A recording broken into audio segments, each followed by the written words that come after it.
Assalamu alaikum class. This is Iqbal Bhab. I myself an entrepreneur, educationist and a financial trainer class. SPL, ACCA and CFAP 3 BM final paper of the ICAP. उसके अंदर एक model हम लोग पढ़ते हैं, मैं पढ़ाता भी हूँ, which is a pestle model. pestle model को समझने के लिए हमें, अगर हम पाकिस्तान के ऊपर अगर pestle model अप्लाई करें ना, तो हमें एक तो प्रैक्टिकल व्यू भी मिल जाएगा और हमें ये बात भी समझ में आ जाएगी कि pestle model है क्या, क्योंकि दोनों पेपर का जो एग्जामिनर है ना, वो प्रैक्टिकल नॉलेज चेक करता है. तो pestle model को अगर हम पाकिस्तान पे अप्लाई तो हमें समझ आएगा कि what is the practical implications of the pestle model on any country. Before I move forward to let you know the impact of the pestle model on Pakistan, we just need to understand what is pestle model. Pestle model, एक बात याद रखिएगा, is the model which is used to analyze the macro level of any country. Sir क्या कह के चला गया, मैं जरा बात समझिएगा. Pestle model is a model which is used to analyze the macro level. Macro levels are those levels which are beyond the control of a company. Company का जो है उसमें कोई कंट्रोल नहीं होता, किसी इंडिविजुअल का कोई कंट्रोल नहीं होता. अरे यार, ये पेस्टल मॉडल ही तो है जिसकी वजह से आज की तारीख में पाकिस्तान का हर बंदा, हर बिजनेस रो रहा है and they are blaming the government for their ineffective policies. ये पेस्टल मॉडल ही है. अगर आप पेस्टल मॉडल को समझ लेंगे ना, तो आपको हर चीज़ नजर आ जाएगी कि पाकिस्तान में एक छापड़ी वाले से लेकर एक मल्टीनेशनल कंपनी वाला क्यों रो रहा है, because of the PESTEL factor. So just analyse what is PESTEL factor. PESTEL factor में सबसे पहला जो कंपोनेंट है वो है P, political factor. You need to understand what is political factor. Do you think so that the government is uncertain about their policies? Do you think so that the government has implemented the fully policies? एक report के हिसाब से पाकिस्तान जो पिछला fiscal year जो गुजरा उसके अंदर डिप्रेशन की हालत में जा चुका था. अब कुछ बॉन्ड यील्ड्स और इन्वर्टेड यील्ड कर्व से हमें पता चलता है कि पाकिस्तान इस फिस्कल ईयर के बाद, यानी कि जो रवा साल आपका चल रहा है, उसमें थोड़ा रिकवरी की तरफ आ रहा है, क्योंकि बॉन्ड के यील्ड्स जो है वो इन्वर्टेड हो गए हैं. अब बात यह है कि पिछले साल के अंदर जो है वो पाकिस्तान अपनी इनइफेक्टिव पॉलिसी से निकलने की कोशिश कर रहा था. गवर्नमेंट की पॉलिसीज कभी सही जा रही थी, कभी सही नहीं जा रही थी, कभी स्टेट ओन एंटरप्राइज को प्राइवेटाइजेशन की बात हो रही थी. इस बजट के अंदर आप देखें, डेवलपमेंट एक्सपेंडिचर जो है वो हमारा बहुत कम है, यानी कि इंफ्रास्ट्रक्चर, पोर्ट्स, ब्रिजेस इस दफ़ा नहीं बनेंगे. अगर आप देखें टैक्सेशन, जो टैक्स, जो कॉर्पोरेट टैक्स है या जो टैक्सेशन है be in the form of sale tax की वजह से भी लोग परेशान हैं. सब्सिडीज फर्टिलाइजर सेक्टर की कभी ले ली जाती है, कभी दे दी जाती है. तो these all are the political factors which is going to have the impact on every individual, on every company. आप देखें पिछले एक साल के अंदर इंडिविजुअल भी अफेक्ट हुआ है, कंपनीज भी अफेक्ट हुई हैं, और जो कंपनीज एक्सपेंशन पे जा रही थी उन्होंने रोक दिया, जो कंपनी किसी कंपनी को अक्वायर करने वाली थी उन्होंने भी रोक लिया, या जो कंपनी जो है वो फर्दर अपने आउटस्ट्रेस लगाने वाली थी उन्होंने भी रोक दिया because of the political factor. तो याद रखिएगा कि पेस्टल फैक्टर का कोई भी फैक्टर जो होता है वो या तो अपॉर्चुनिटी हो सकता है फॉर एनी एग्जिस्टिंग कंपनी और द इंडिविजुअल, और वो थ्रेट भी हो सकता है फॉर एनी कंपनी और द इंडिविजुअल. मैं as a company, as an individual उस फैक्टर को रिमूव नहीं कर सकता हूँ. बस मैं उस थ्रेट, जो मुझे अगर थ्रेट मिल रहा है तो मैं इसको मिनिमाइज कर सकता हूँ या मैं ऑल टुगेदर अफेक्ट हो जाऊंगा. और अगर कोई अपॉर्चुनिटी है तो मैं उसको एक्सप्लॉइट कर सकता हूँ, मैं उसको ग्रैब कर सकता हूँ. जस्ट इस सेंस में है. तो पाकिस्तान के अंदर अगर आप पॉलिटिकल फैक्टर देखें तो उसने बहुत नेगेटिवली अफेक्ट किया है पिछले एक साल के अंदर, और वो अफेक्ट करना ही था because of the pass ineffective policies of the government. तो पॉलिटिकल फैक्टर किसी भी कंपनी को इंडिविजुअली नेगेटिवली हिट कर सकता है. तो दूसरा फैक्टर है वो इकोनॉमिकल फैक्टर. इकोनॉमिकल फैक्टर के अंदर हमारे पास इन्फ्लेशन रेट है, इंटरेस्ट रेट है, एक्सचेंज रेट है. तीन बड़े फैक्टर्स उठा लेते हैं. आप ये देखें, इन्फ्लेशन रेट कहाँ से उठकर 4-5% से उठकर 11% पर आया, नेगेटिवली अफेक्टेड. इंटरेस्ट रेट 6% से उठकर 13.25% पे मॉनेटरी पॉलिसी कमेटी ने अनाउंस किया पिछले महीने. आपका एक्सचेंज रेट 105 रुपये से उठकर 156 पर आया, डिवैल्यू हुआ आपका रुपया. आप ये देखें, इन सब ने सबको अफेक्ट किया है.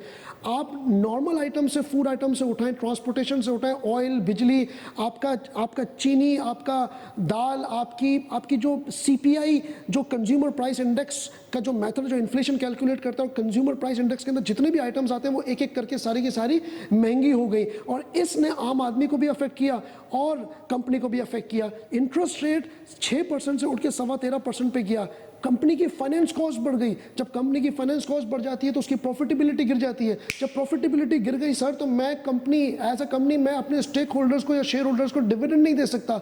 जो इंडिविजुअल इन्वेस्टर या इंस्टीट्यूशनल इन्वेस्टर मुझे डिविडेंड देने के लिए मेरे पास इन्वेस्टमेंट करी हुई है, वो उसकी डिविडेंड यील्ड जो है वो नेगेटिव हो गई और इसीलिए आपकी स्टॉक एक्सचेंज भी नीचे आ गई, क्योंकि इंटरेस्ट रेट ने नेगेटिवली हर कंपनी को अफेक्ट किया, स्पेशली द पावर कंपनी।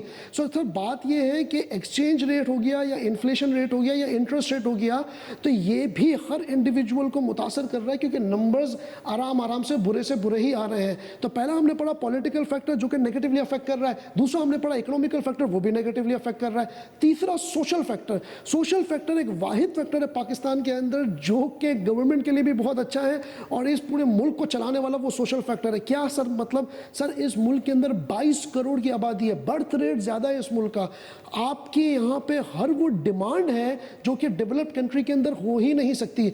आपके पास एग्रीगेट डिमांड पीछे से आ रही है। देखिए जापान जो जापानीज गवर्नमेंट है ना वो परेशान हो गई है, वो अब उनको इंटरेस्ट रेट वहाँ पे नेगेटिव चल रहा है, वो एग्रीगेट डिमांड क्रिएट करना चाह रहे हैं। बल्कि जितनी भी मैं आपको बताऊँ डेवलप्ड कंट्री के अंदर इवन द यूएस, आपका यूरोपियन जितनी भी कंट्रीज है सब के सब इंटरेस्ट रेट कट डाउन कर रहे हैं क्योंकि रिसेशन का इंडिकेटर उनको मिल चुका है। जबकि पाकिस्तान के अंदर एग्रीगेट डिमांड का कोई इशू ही नहीं है, सोशल फैक्टर आपका आपके वैल्यूज आपके एटीट्यूड्स और फिर सबसे बड़ी बात पॉपुलेशन 22 करोड़ की आबादी में 70% यूथ की कंप्राइज में है, तो वो आपको इशू ही नहीं है। तो दिस इज द फैक्टर कि इस मुल्क में कचरा बेचते हैं तो वो भी बिक जाता है और यूथ ज़्यादा है, तो डिमांड यहाँ पर है, इसलिए कुछ कंपनीज चल रही हैं, कुछ सेक्टर्स अभी भी चल रहे हैं और गवर्नमेंट को कम से कम सेल टैक्स एग्रीगेट डिमांड से आ रहा है। तो this is the positive factor for the company.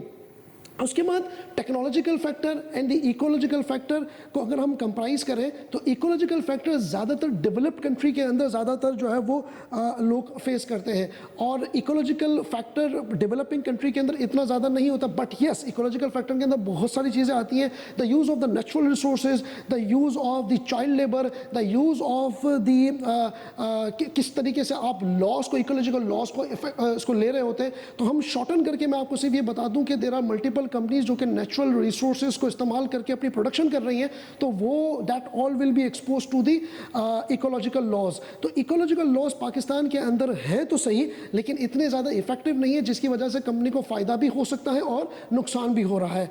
The technological factors, जाहिर सी बात है कि पॉपुलेशन इतनी बड़ी है और टेक्नोलॉजिकल फैक्टर में आपने देखा कि पिछले 7-8 सालों के अंदर आपका PMLN की जो गवर्नमेंट थी उसने 4G निकाला, अभी जोंग ने 5G इंट्रोड्यूस कर दिया है, तो टेक्नोलॉजिकल फैक्टर भी यहाँ पे एक पॉजिटिव रोल प्ले कर रहा है but for the tech company.